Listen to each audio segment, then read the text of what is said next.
The morning air at Aberdeen Proving Ground bit like cold iron against the teeth. A captured German machine gun, its finish rubbed dull by field grime and hurried hands, sat cradled in a sandbag nest on a frost-hardened lane of the endurance course. The date was early in 1943, and the sky over Maryland was a flat, breathless sheet. A sergeant's gloved hand settled once on the feed tray cover, then withdrew. The ordnance engineer from Detroit, as careful in posture as in speech, stepped forward and read the test sheet aloud.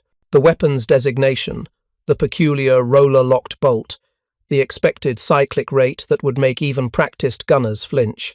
Wind teased the bright red tag wired to the receiver trunnion, MG42. The gunner in the Parker leaned in and thumbed the top cover shut.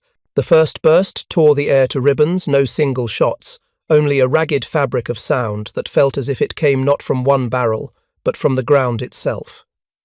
Spent, cases cartwheeled and rang off the frozen steel shield, and in that deafening instant, the thesis question for the day landed. What happens when a weapon designed for terrifying speed collides with the American habit of measuring, counting, and refusing to be impressed until the numbers give permission? If you're enjoying this deep dive into the story, hit the subscribe button and let us know in the comments from where in the world you are watching from today. The men running the test had seen German guns before. The MG43, the MG42, beautiful temperamental creatures meant for gunners with watchmaker hands. The new one, the 42, was different. It did not so much shoot as unspool. On the first long belt, the barrel's blue turned dirty brown, then began to glow faintly. The assistant gunner tugged the quick-change handle, popped the hot tube, and slid a cool one home with the practiced waste-nothing motion of someone who accepts time as the real enemy. The engineer wrote what he came to write. Rate of fire approaching 1,200 rounds per minute, perceived recoil surprisingly manageable when the tripod and buffer were properly set, dispersion tight enough to make light of any careless advance across a hedgerow. Then the thing that would occupy their mornings for weeks' stoppage. Not a dramatic failure, not a sheared lug or a dead extractor, a stoppage-like work, a ruptured case neck here, a sluggish feed pawl there, the small frictions that accumulate when gun, belt, powder, and weather meet in combinations that doctrine does not plan for. Across the ocean, propaganda would later compress such mornings into a phrase fit for rumour, that the gun jammed every 500 rounds. In the mouths of men who had sprinted under its fire, the story was both balm and measure. Here, at the test bench, the Americans wrote it in colder words. Sustained fire without disciplined barrel changes produced failures that were not dramatic but were stubborn. Certain belts, muddy cloth, or metal links dinged by rough carriage introduced rhythm-breaking hesitations. Powder lots that ran dirty under cold air and thick oil made the feedway gritty, and the MG42, like all honest machines, obeyed the arithmetic handed to it. The Americans had not come to admire or to slander. They had come to extract a lesson, and then to put that lesson to work. The world in which those lessons took form was not the jagged panorama of a campaign map, but a factory floor and a training range. By the winter of 1942 into 1943, American industry had accepted the war's basic assignment, to produce in such volume that the battlefield's ordinary vices, mud, fear, fatigue, imperfect maintenance could be paid for in spare parts rather than in lost operations. Testing captured weapons was part of the same ethic. The engineers at Aberdeen, Springfield, and the smaller ranges set up near. Depots and ports approached foreign arms as if they were crossed purposes in metal. Each test began with the same incantation. What is its principle? What are its tolerances? What are its demands? And under what discipline does it become not marvellous, but merely useful? German doctrine had given the MG42 pride of place, the gun as the centre of the infantry group, the rifleman, its moving rampart. It was a credible philosophy born of a country that taught machine gunners to be artisans and expected them to carry an army's tempo on their shoulders. American doctrine was different in both temperament and arithmetic, the Browning heavy on the half-track, the Browning light on the platoon flank, the Browning flexible on a tank turret, the machine gun as background radiation rather than centerpiece. Doctrine, then, is biography written in quantities. The Germans put their virtue into one thing done very fast. The Americans put their virtue into many things done long enough. The MG42's virtues were not debated by the men with the notebooks. The roller-locked bolt rode back as if greased by the air itself. The belt feeds geometry, snapping fresh cartridges into alignment with a brisk certainty, made even skeptics nod. And yet every virtue has a cost. A cyclic rate that high reshaped the duty cycle. The barrel was no longer a component. It was a consumable. No matter how disciplined the barrel changes, heat poured outward into the receiver, the trunnion, the very feedway. The Germans had prepared for this with quick-change design and robust materials, but heat sovereignty is the same in every language. At Aberdeen, at the small desert strip outside Yuma, in the makeshift endurance runs on the California scrub, the US test teams kept coming back to the same problem. Not, is the gun reliable? But under what pattern of use does reliability become a statistical promise, rather than a prayer? The answer began with pace. The German gun rewarded the man who respected its rhythm short bursts in the offense to break the spine of an enemy rush, longer suppression only under the umbrella of disciplined barrel rotation and strong assistant gunner drill. In German hands, with German belts and German oil, the arithmetic worked. In American hands, with captured belts of mixed history, with powder lots that did not match the machine's intended breath, with crews new to the ritual of barrel swapping at fixed counts, stoppages accumulated like sand in boots. Not many, not always, but enough to write down. This is the heart of our new story's irony. The MG42 did what legend says it did. It shredded the air, it shook grown men, it fouled the calculus of daylight movement, and inside that same legend lived a quiet, material truth, that a machine built for velocity narrows the margin for everything else, that in winter, oil thickens and belts stiffen, that in desert dust, lacquer on cases becomes grit, and grit becomes drag, that a gun's reputation is a trumpet, but a gun's life is a ledger. When the captured guns arrived, some straight from North Africa with fine dust in every seam, some from Sicily with salt air pitting where the parkerizing had thinned, others later from Italy, with belt boxes still stenciled in Gothic script, the ordnance officers signed for them and began to treat the story like a machine. Disassembly on the bench revealed the economy that German engineers had learned under pressure. Stampings where once there had been milling, welded sub-assemblies where once there had been machined monoliths. Tolerances opened just far enough that a country under bombing could still make things that worked. The two narratives that Americans had to hold in hand at once sat side by side on the bench. This was superb design adapted to industrial duress, and this was superb design whose very power created new, unforgiving maintenance demands. On the range, the test plan was plain. Cold starts with light oil. Warm runs to identify the temperature at which the feed pawls and top cover began to prefer dust to brass. Long belts linked and cloth cycled under a fixed burst discipline.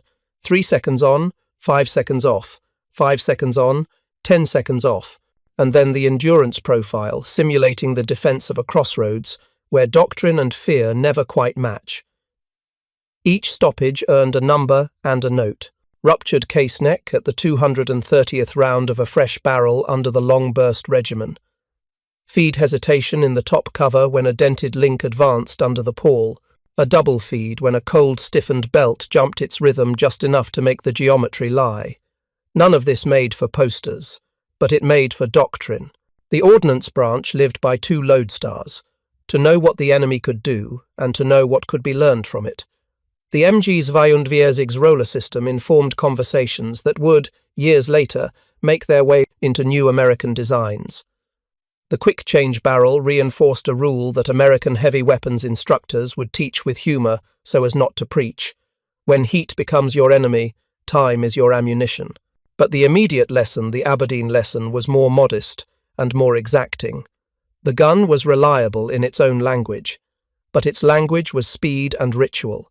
When either faltered, the arithmetic showed stoppages, often near the end of belts or at the edge of a barrel's thermal patience. Meanwhile, in units overseas, reality wrote commentary in the margins. American infantry, who faced the MG42, did not file feelings in reports. They filed positions under fire. What filtered back through after-action write-ups, prisoner interrogations, and the brittle gossip men allow themselves was consistent. The German gun cut hedgerows to straw, and ditches to gravel dust. Its sound arrived as a sheet, not a string. In their own notes, German NCOs described how they trained their assistant gunners to keep the barrel sling ready, asbestos mitt at hand, cover half open, fresh tube warmed inside a coat. In that ritual, the gun was almost tireless. Without it, the margin narrowed until stoppages became not a mechanical scandal but a human one. A tired assistant gunner who missed a change. A flustered loader who allowed a kinked segment of belt to pass. A layer of oil that was right for autumn but wrong for mountain cold. At the test bench, the Americans chased variables the way good mechanics chase faint rattles in a truck that still starts every morning but sounds tired by noon. They swapped lubricants thin in winter, sparer still in desert heat. They tried belts with less history. They measured chambers and gauged them when barrels went from hot to hotter. Then they wrote a paragraph that would later be compressed by rumour into something bolder than truth. Sustained fire beyond recommended intervals significantly increases probability of stoppage, and, case failure, stoppage rates observed rise sharply when barrel change discipline is not maintained. The German manual had already said it more simply. Change the barrel as ordered. Feed it clean belts. Teach the men to move as one hand. What could be learned was not that the gun was weak. It was that every weapon carries, inside its virtues, a sentence about its care. To build the world that made such care either easy or impossible, we must leave the frozen lane at Aberdeen and stand, just for a moment, inside the wartime ideologies that wrote doctrine into metal. Germany made the MG42 faster because speed was the only way a rifle squad could hit above its weight against opponents who were finding more men and more guns. The country that made it trained its gunners as craftsmen and asked them to hold ground through firepower and nerve. The United States made machine guns as if they were utilities present on trucks and tanks the way telephones are present in offices because its industrial heart could afford ubiquity and its doctrine preferred suppression to elegance. The Americans did not disdain the German gun.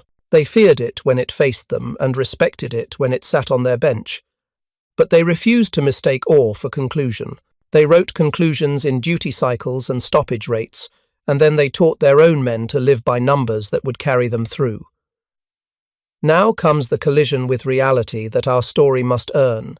There were days measurable, documented when an MG42 opened with terrifying authority, sustained with admirable discipline, and then hesitated precisely where the arithmetic of heat, belt condition, and human fatigue predicted it would.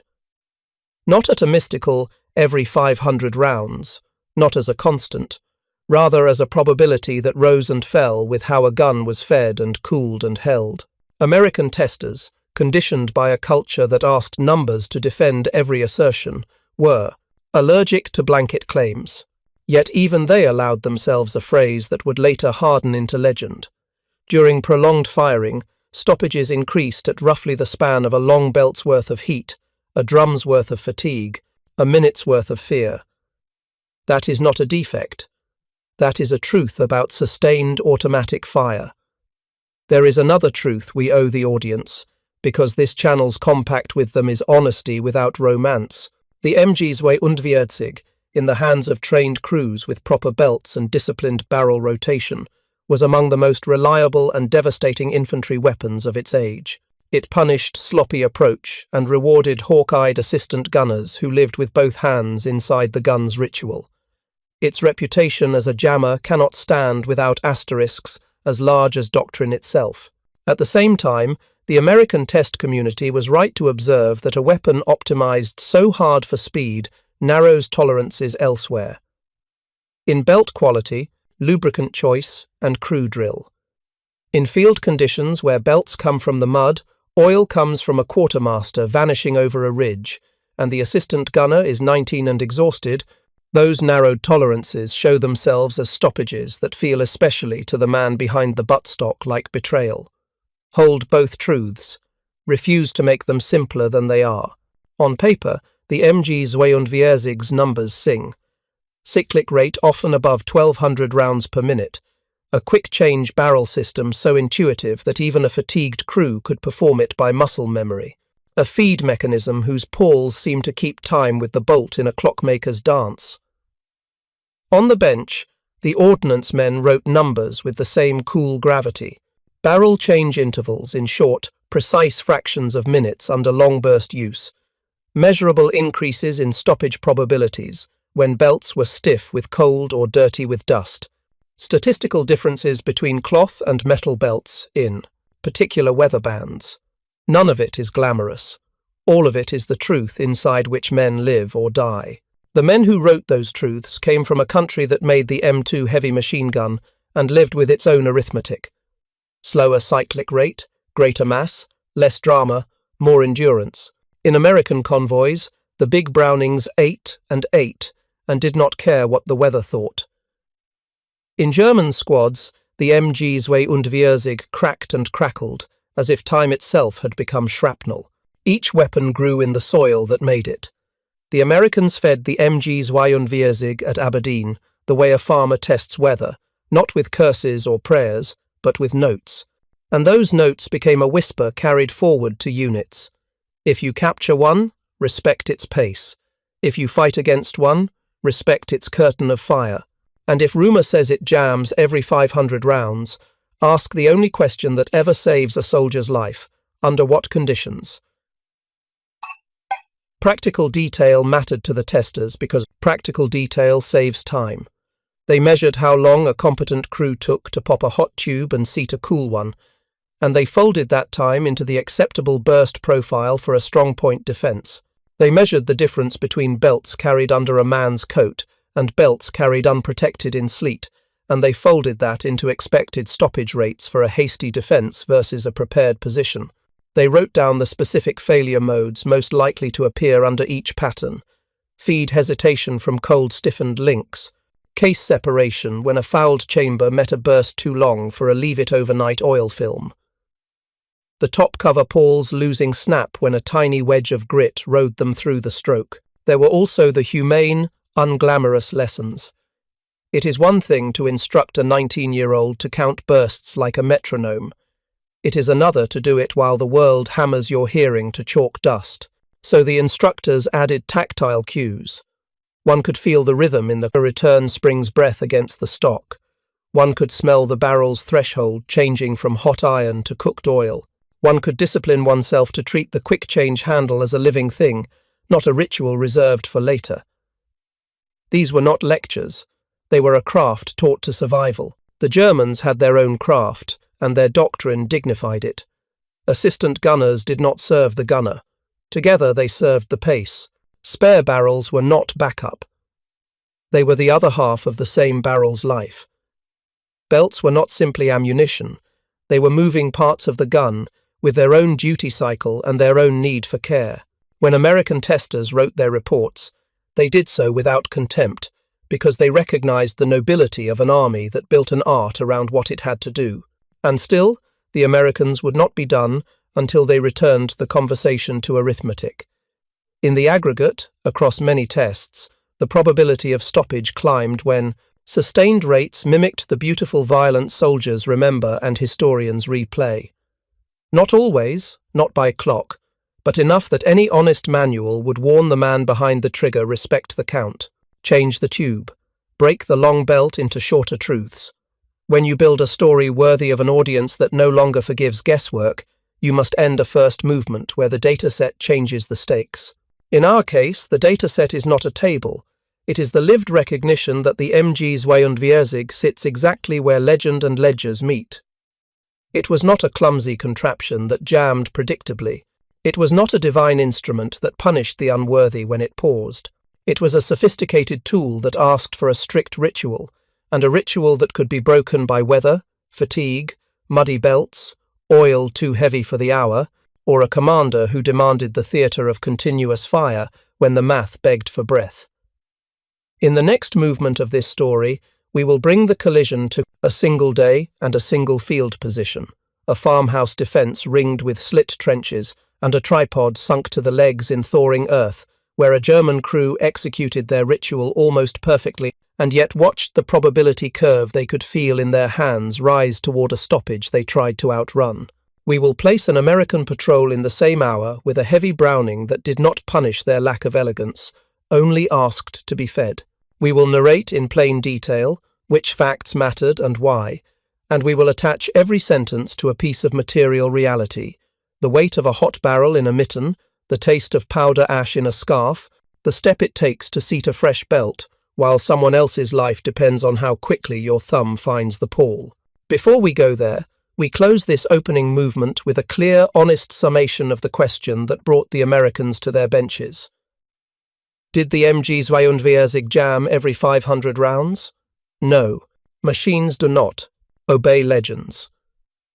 What the numbers say is more demanding, and therefore more useful. Under sustained fire that ignores barrel change discipline, with belts that have lived a hard life, in weather that makes oil cruel, stoppages appear with a frequency that clusters at the edge of long burst profiles and belt transitions. Under disciplined fire, with clean belts, in a crew that has learned to treat time as ammunition, the gun justifies its reputation. Our task is to earn that distinction in narrative, not as a hedge, but as the spine of truth.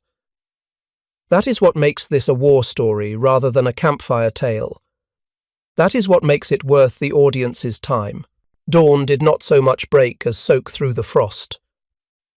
The farmhouse sat low under a weight of grey sky, its slate roof slick with thaw. Beyond the hedgerow, the field dipped and rose toward a lane, then a distant copse of black trees that, in this light, looked like a burnt comb. A German machine gun crew arrived before full morning, made a decision about the weather. They wore what they could carry: barrel bag over one shoulder, asbestos mitt clipped where a habit would find it, spare belts under coats to keep the links from stiffening. The tripod went first, legs pressed into the thawing earth until each shoe found the confidence of depth. The cradle, then the receiver. A hand brushed snow from the feed tray with the back of a glove. The assistant gunner breathed once into his hands, not for warmth, but because the motion put the day in order. He locked the first belt into place. The gunner took that small private pause that soldiers take when the ritual sits complete but unsanctified. Then he laid his cheek to the stock. The farmhouse defence did not belong to them alone. A handful of riflemen dug in across the shallow arc, their shovels choosing the arithmetic between time and depth. A runner knew the route to the cellar door, where a map lay under a chipped saucer. The corporal in charge, who had grown cautious about promises, told each man the one truth he could stand behind. If the gun keeps its pace, the line keeps its shape. The first test of that line was sound, not enemy the day itself. The cold that makes oil think about being wax. The thaw that turns snow to lubrication where no hand wants it. Belts that, despite careful hiding inside coats, still carry the memory of a night in an unheated truck. The Germans had doctrine for weather. Doctrine is what you repeat until it becomes your body's decision. Short bursts unless the world insists otherwise. Barrel change as calendar, not omen. Belts treated as moving parts, not consumables to be abused for being plentiful. Ritual crowned by pace. It began with a patrol on the lane, American helmets slow and deliberate in a place where roads lie. The gunner saw them at a distance that doctrine recommends and nerves often disobey. He let them come a few meters more, not for drama, but because distance borrows back some of a commander, weapons meanness. He squeezed a burst that the ear knows how to translate, the first syllable long, the last two short. Snow hopped on the lane like a line of startled birds. The patrol vanished into furrows as if a hand had pressed them into the book. The assistant gunner counted under his breath, not numbers, but a hymn in equal bars. A good crew does not compete with its own gun. They do their smaller jobs so perfectly that the machine's perfections don't have to apologize for human ones. His hand hovered where the quick-change handle would be a minute from now. His wrist already knew the weight of the first hot barrel. The loader's eyes lived on the belt where it entered the cover.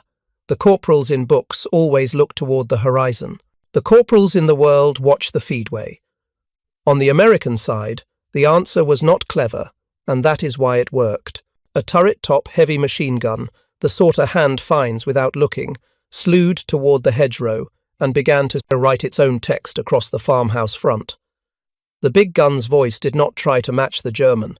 It did not need to. It threw a slower, heavier grammar that said one thing over and over: stay down.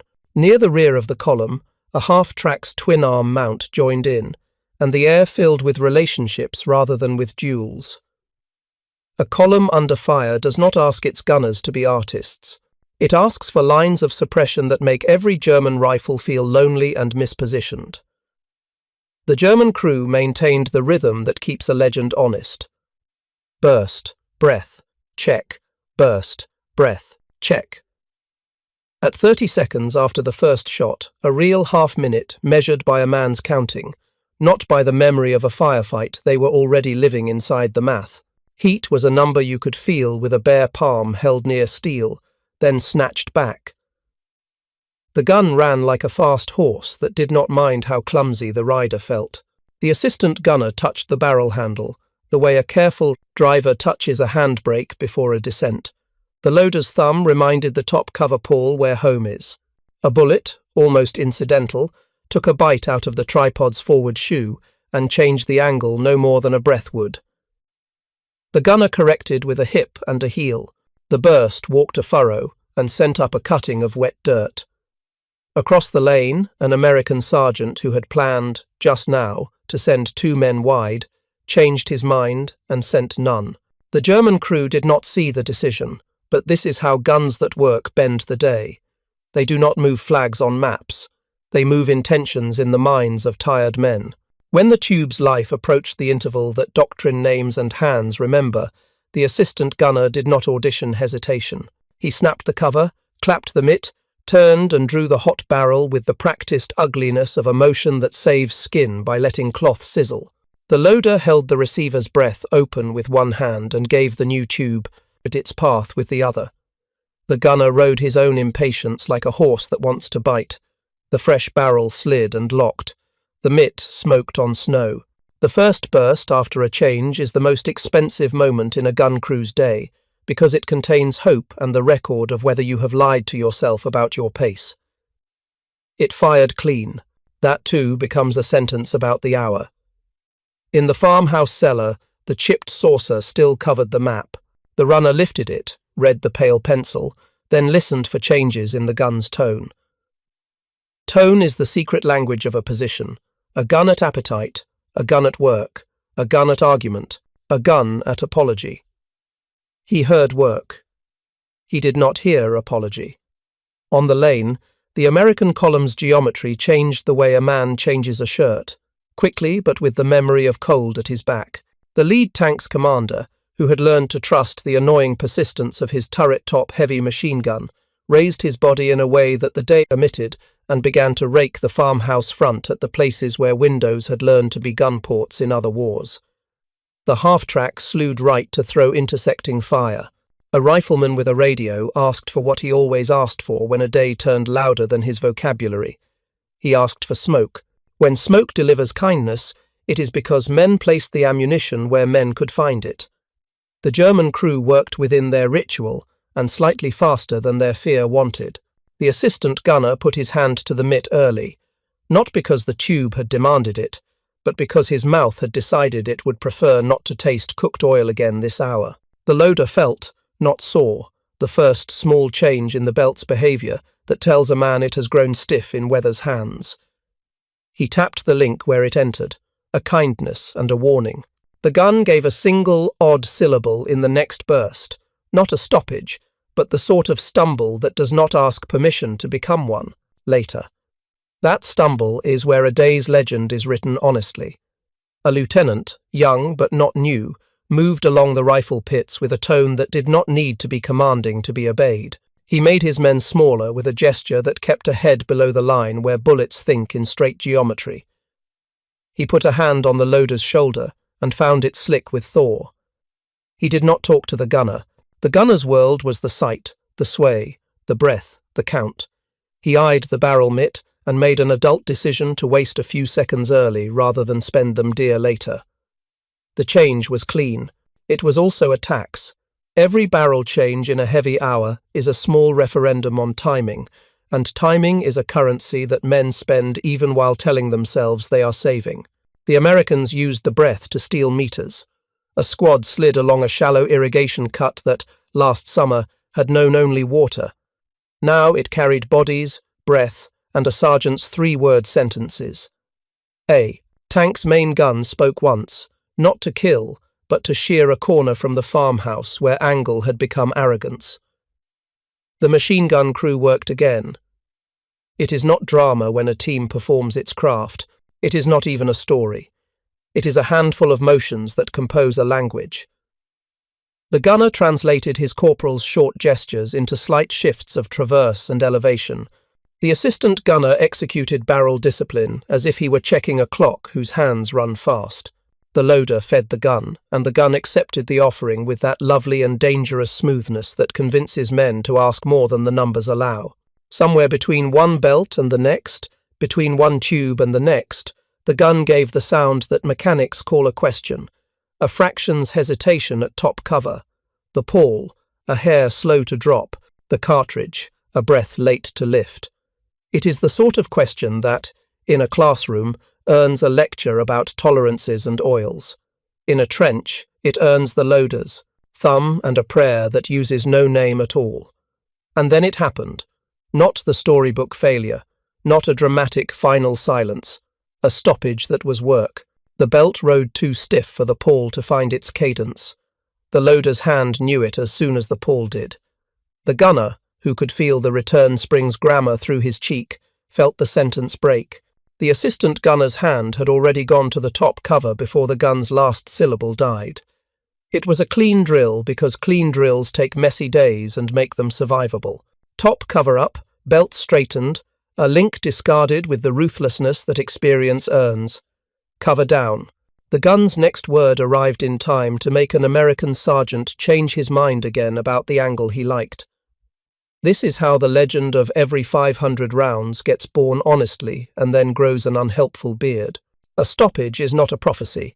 It is a relationship between heat, belts, oil, and hands.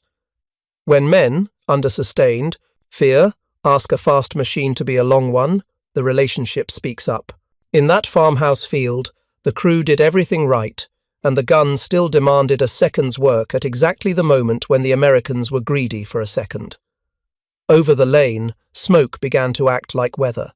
The half-track moved again, not because it wanted to, but because standing still in a lesson like this is how lectures become funerals. The turret-top heavy machine gun did what makes its advocates insufferable and its enemies patient. It kept working. A crew that did not love it, but trusted it, fed it at the rate that turned volume into policy. The gun's slow grammar erased corners of buildings where men hide, chewed hedges into pale powder that looked like bad snow, and wrote in a line across the top floor so that any man looking out would learn to look down. Inside the German circle, a rifleman decided, correctly, that the position could not live on one weapon's virtue. He shifted his fire to punish any American in the ditch who dared a full head. Another man, older, already counting cost, rolled a grenade toward the fence where he guessed a path must be. He guessed wrong, but the act mattered. In such hours, men purchase time in coin the ledger will not return. The gun returned to work. The crew's breath rate and the gun's cycle rate met like gears that have finally learned each other's wear. The assistant gunner, chastened by the small stoppage, squeezed his discipline closer to doctrine, not because manuals save lives, but because lives like his have already written the effective manual. Shorter bursts, a barrel change half a minute sooner than his nerve wanted, a mid-belt check of the top cover pawl that turned a question into a reassurance. The loader monitored the belt's path with the same devotion with which a draftsman watches a line's curve for the first sign of a tremor. For a while, the position's sound returned to work, and work is the sound a line needs if it is to remain a line. If you find this story engaging, please take a moment to subscribe and enable notifications. It helps us continue producing in-depth content like this. What turned the hour from craft to crisis was not technology. It was arithmetic that belonged to the larger war. The Americans had brought more guns than the Germans had brought barrels. The Americans had put ammunition along the column like stones along a path you do not wish to lose in fog. The Germans had brought ritual and excellence. They had also brought the number of spare belts a corporal could reasonably expect to carry. A second stoppage arrived with worse timing right as a tank's heavy machine gun and a half-track's twin mount converged their patterns across the gun's window. The loader's hand found the top cover a hair late because his other hand had been on the belt where his eye thought the first sin might repeat. The assistant gunner's mitt went to the barrel, not because the barrel had demanded it, but because the crew had seen what happens when a stoppage and a hot tube make a bargain against you. The gunner dropped his cheek away and let his hands work without his sight. That is a measure of trust inside a crew. Cover up. Link cleared. Cover down. Charge. The gun's voice returned, hoarse and annoyed. The gunner brought it back online and reminded the Americans that one weapon's virtue can still be rude enough to bend intentions. But the Americans had other sentences available. A second tank nosed past the lead one, the commander exposing just enough of his body for the doctrine of turret-top suppression to have a human form. The heavy machine gun's tracers drew a clean, slow line across the farmhouse's upper story. A new voice rifle grenades arced from the ditch and found the angle where the wall and the roof confide in each other. Someone inside cursed in the language men use when both languages on the field have run out of words that help. At such moments, men inside a defence decide whether to trust mobility or to trust habit. The corporal chose habit because the field did not offer mobility. He moved 2 riflemen to a shallow angle and accepted that this created a debt elsewhere.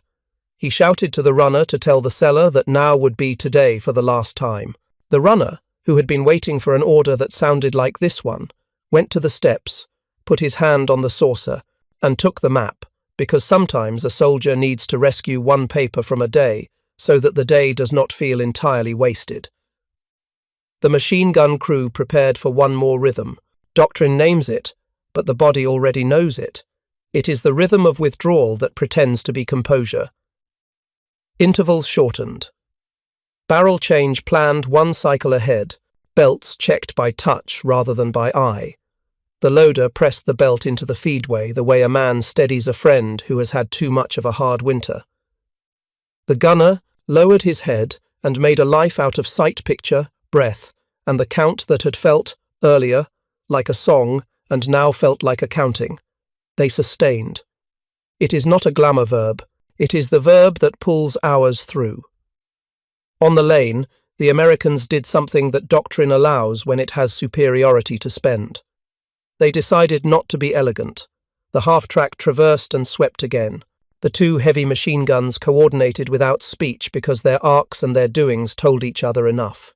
A rifle squad rose in the ditch, then fell, then rose again, risking those half seconds because an officer had said, "Now," and "now" is a word an army spends carefully in a winter.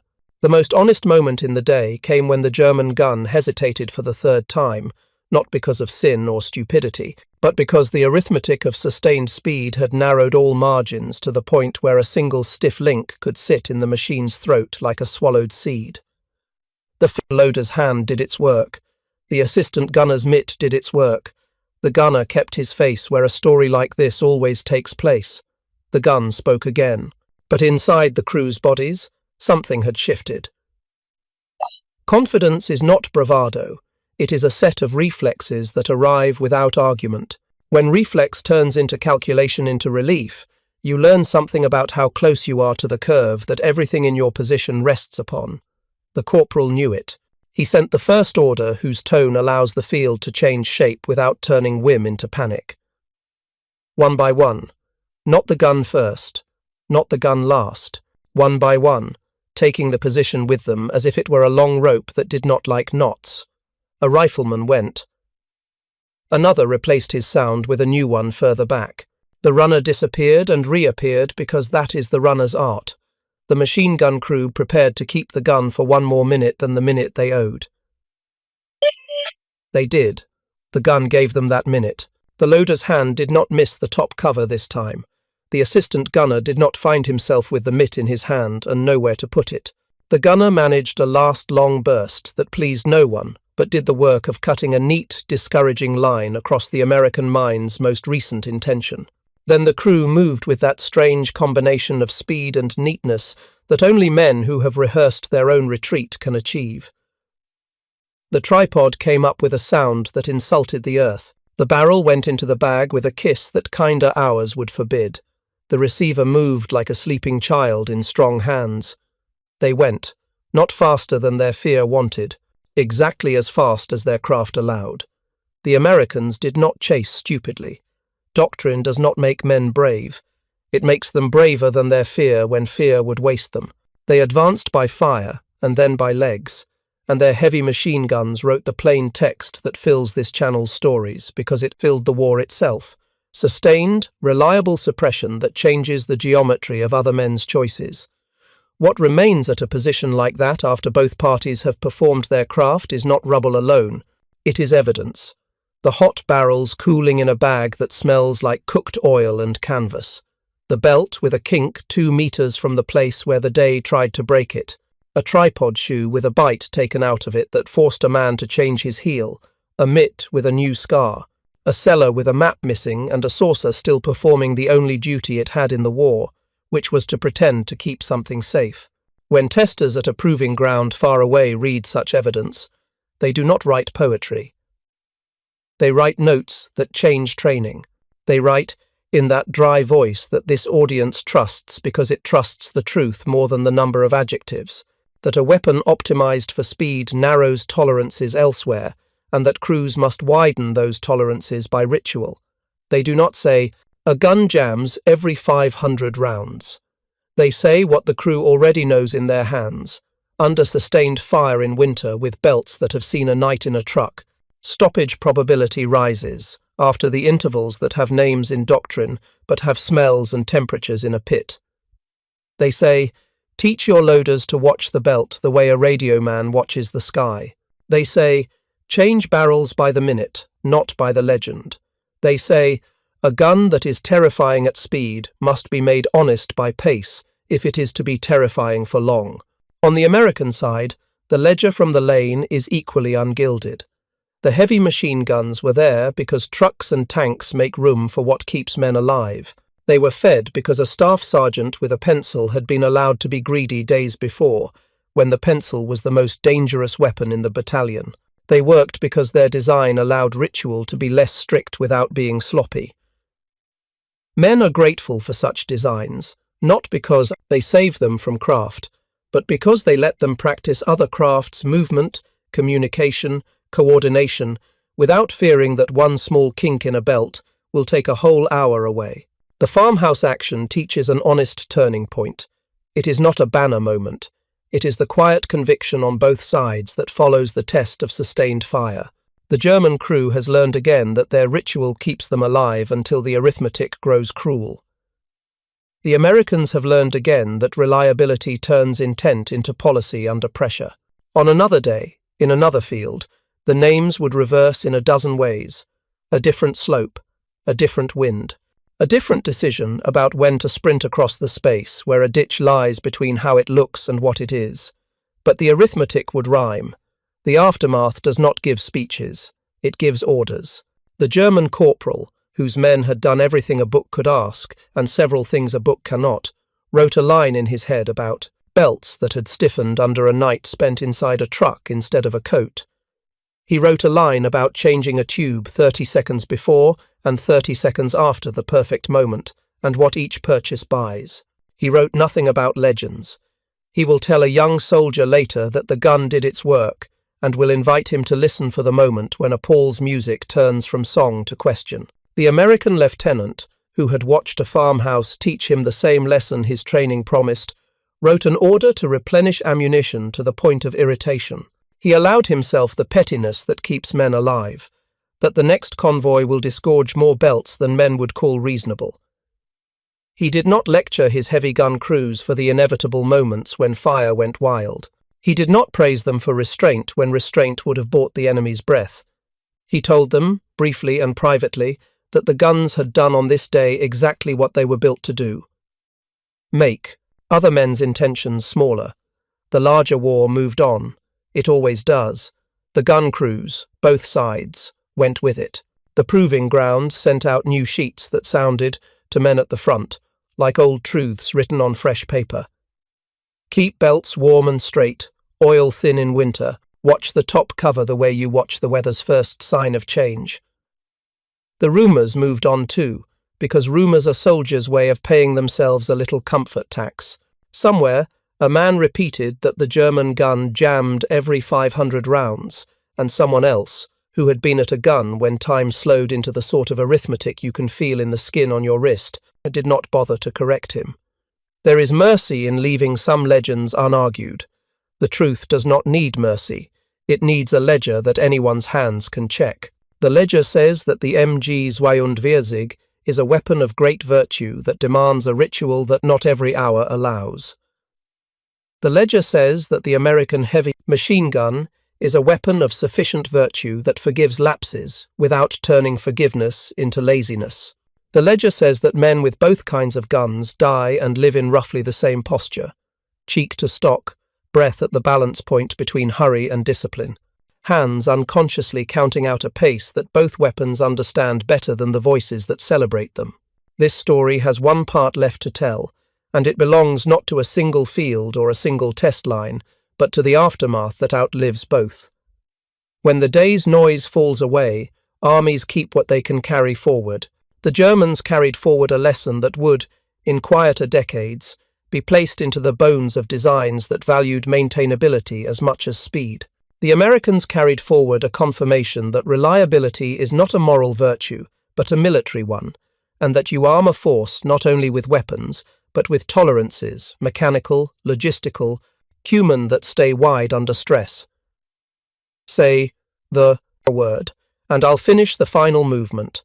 How those lessons hardened into post-war doctrine, what became of the men whose hands knew these machines better than any book, and how the ironies that began on a frost-hard lane and a farmhouse front came to rest in a world that measured victory not in applause, but in equipment that starts, fires, feeds, and survives its own legend.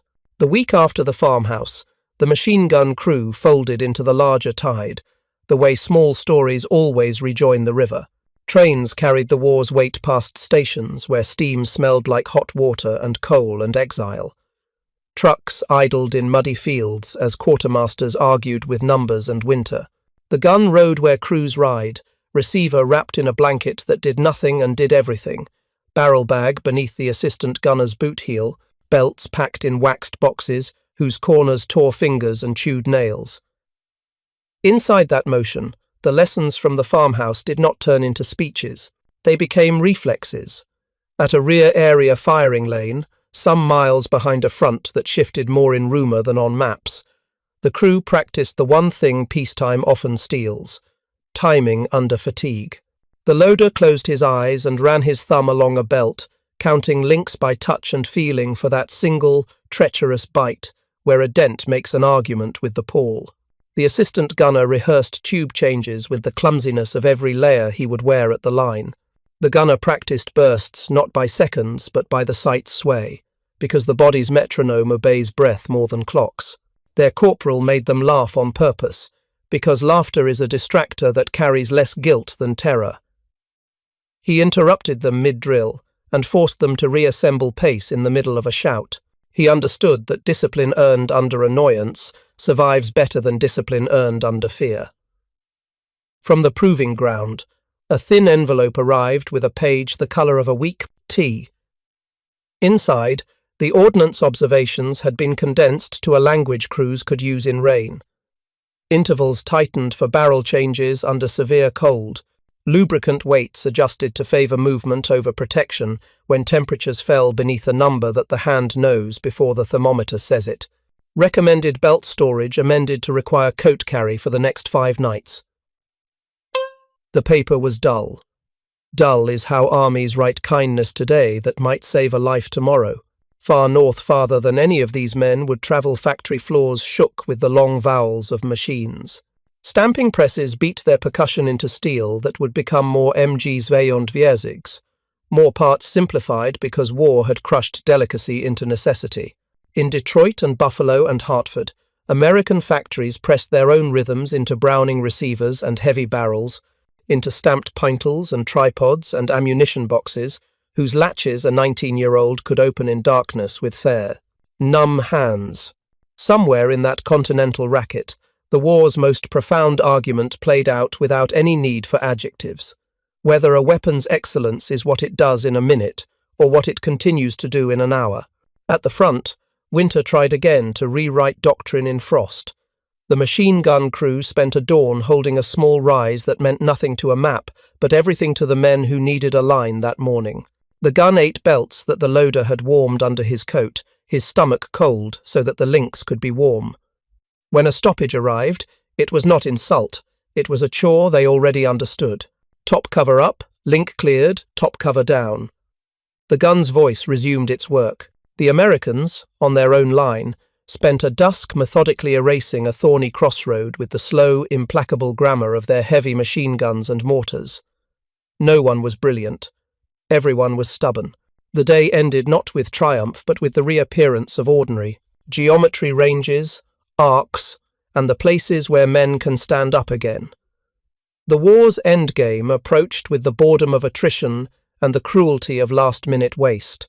Veterans who could feel the front's pulse in their teeth sensed endings before the headlines dared.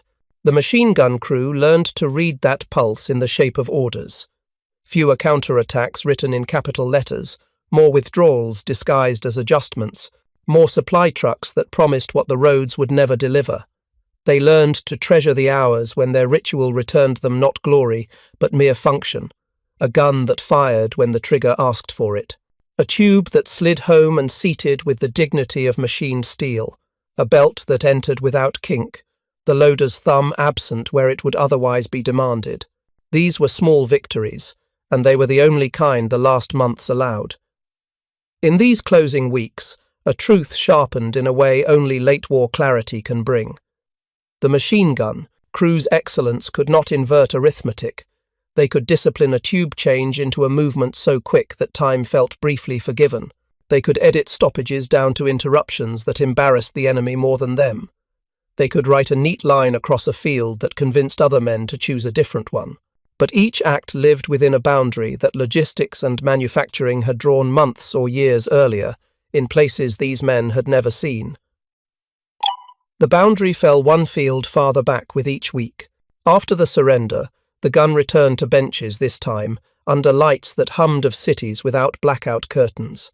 In West Germany, where a new army would one day learn that democracies also need doctrine, engineers opened cabinets that held boxes, labelled as if the labels could contain the shame and pride inside them.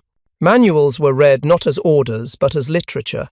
This is who we were when the world taught us, the hard way, where virtues end and where requirements begin. The MG42 gave its last lessons as it always had, by demanding a ritual.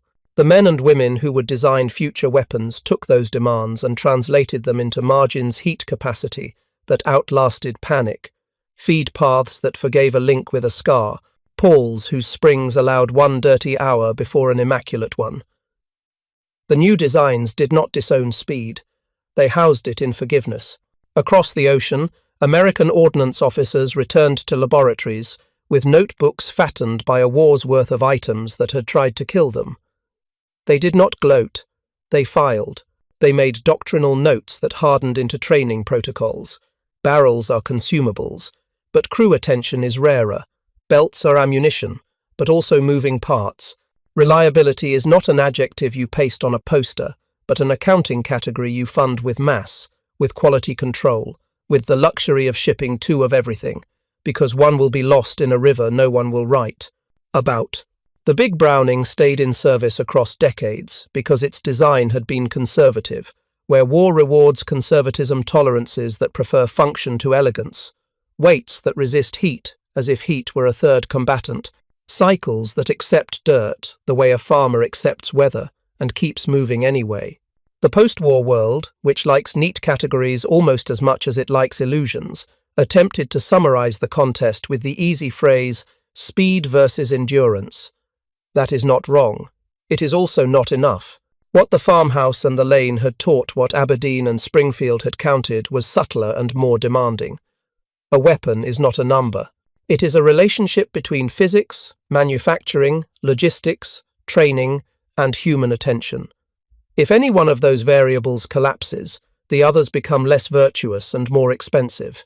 The MG42 was a masterpiece in physics, made practical by manufacturing under bombardment, then made fragile by logistics that could not guarantee rituals the time they require. The M2 heavy machine gun was a conservative machine, made brilliant by logistics that could feed it forever, and by doctrine that asked of it constancy rather than spectacle. The men who had served these weapons on both sides returned to rooms where machines were smaller, and where noise meant different things. Some went to factories and found in the clank of peacetime an echo of war's rhythm transformed into wages and calendars. A loader's hand that had learned to feel a kinked link by touch became a machinist's hand that could hear a worn bearing by sound. An assistant gunner who had learned to change a hot tube without burning his wrist became a foreman who made safety practices less ridiculous than posters and more humane than rules.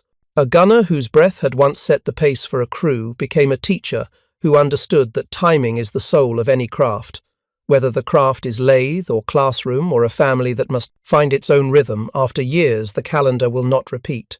One of them, thinner now, hair returning to the colour of the weathered wood of barn doors, held the barrel mitt decades later, and felt, with an embarrassment that needed no apology, his hand search for heat that was no longer there. He placed the mitt back in a box that smelled of old oil and cracked canvas, and gave his grandson a story that did not make him brave or wicked or special. He told the boy that machines ask for what they need in the language of their function. He said that in a certain cold oil thickens and belts stiffen and steel becomes rude, and that the only reply that matters is the ritual you rehearsed before anyone fired back. The boy asked how often the gun jammed. The man laughed the way mechanics laugh at questions that deserve a kinder phrasing. He said that if you cared for it properly, it gave you what you asked of it, and if you hurried it cruelly, it asked you a question at the worst possible: time. He said there were rumours and there were ledgers. When the boy grew up, he would learn to love ledgers. In another city, an American veteran stood beside a museum display where a heavy machine gun sat on a steel pintle, smelling faintly of solvent and the hands of docents. A card explained calibers and rates of fire, and a story that had become a paragraph by the consent of both the storytellers and the exhausted. He kept his own paragraph private. He remembered nights when tracers drew red grammar across the fields and taught even brave men to stay down. He remembered the relief when the big gun obeyed cold fingers and dirty belts without sulk. He felt no urge to correct the card. Museums tell truths sized for rooms. Fields tell truth sized for breath. Time revised reputations the way weather revises fields. The MG42, stripped of the hatred of enemies and the romance of friends, found its place as a landmark in the history of design speed made practical, ritual made doctrine, elegance made dangerous by the narrowness of the day. The M2 heavy machine gun, stripped of the complacency that ubiquity can breed, became something more than a dependable box of steel. It became a parable told in armories and classrooms about the dignity of enough. One weapon dazzled and demanded, the other endured and forgave. In war, the former can change an hour, the latter can change a campaign. What lingers, long after the last hot barrel cooled and the last belt was repacked, is not the sound. Memory edits sound into myth quickly. What lingers is the arithmetic of lived experience. The machine gun crew who withdrew from the farmhouse did not fail. They met the curve of probability with craft, then made an exit that took their competence with them to the next line. The Americans who pressed past that house were not geniuses. They were servants of an argument their industry had already won, that sustained, reliable fire joined with mobility turns other men's courage into smaller shapes. In every generation since, armies have tried to cheat these lessons with slogans, with plastic, with codes that promise invulnerability because numbers now come with screens. The honest ones still teach the old math, just in new clothes. They teach that reliability is not an accident. It is bought with quality, with mass, with redundancy, with the sin of carrying more than seems polite. They teach that a weapon with a narrow greatness must be paired with a system that widens all the margins around its spares, belts, training, time.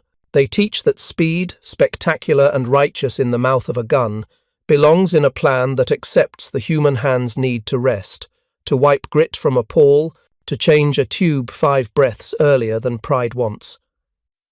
The day the crew turned in their gun, the armourer's ledger did not reflect the hours they had borrowed from fate. It recorded serial numbers, the condition of claws and springs, the straightness of a tripod leg. It did not record the times a loader's thumb saved a minute, or the moment when a top cover came down and a position lived a little longer. That is the other ledger, the one written in how men walk and sleep afterward, and in what they tell the people who love them about the difference between legend and machine. And what of the rumour, the one about stoppages every 500 rounds, the one that travels precisely because it is simple and therefore comforting? The fairest answer is the one this entire story has earned. Legends count clean and mislead easily. Ledgers count humbly and save lives. Under discipline, the MG42 is a marriage of physics and craft that justifies its fearsome name. Under neglect or under conditions that compress all margins to nothing, it will ask you that dangerous question. The Americans learned to turn such questions into policy rather than drama. They wrote doctrines that buy time with redundancy, that treat barrels and belts and even entire guns as consumables, in a strategy that refuses to spend people when it can spend steel. The last image belongs to an empty field. No flags, no sound, just a tripod scar in the dirt that rain will soften by noon and erase by dusk. A small grey mitten half buried in the thaw. A box that once held belts, now holding wind. Somewhere off to the right, a line of ruts where heavy things moved forward simply because they could. The field does not care about names or calibers. It accepts only what functions in the hour and what leaves marks that outlast it. In the end, the profound irony is not that a terrifyingly fast machine gun could stumble. It is that an industrial nation discovered a way to make ordinary guns change extraordinary distances, simply by never asking them to be something they were not, and by feeding them until the field could no longer refuse. The psychological shift belongs to anyone who has ever believed that excellence is a single number and then learned, through work, that excellence is a system. The MG42 taught that lesson to its friends as sternly as to its enemies. The Browning taught it quietly, with the patience of iron. Together, they wrote a truth that outlived them. In war, the machine that keeps its promise, again and again, is the one that makes other men write smaller promises in their own hands. Thank you for watching. For more detailed historical breakdowns, check out the other videos on your screen now, and don't forget to subscribe.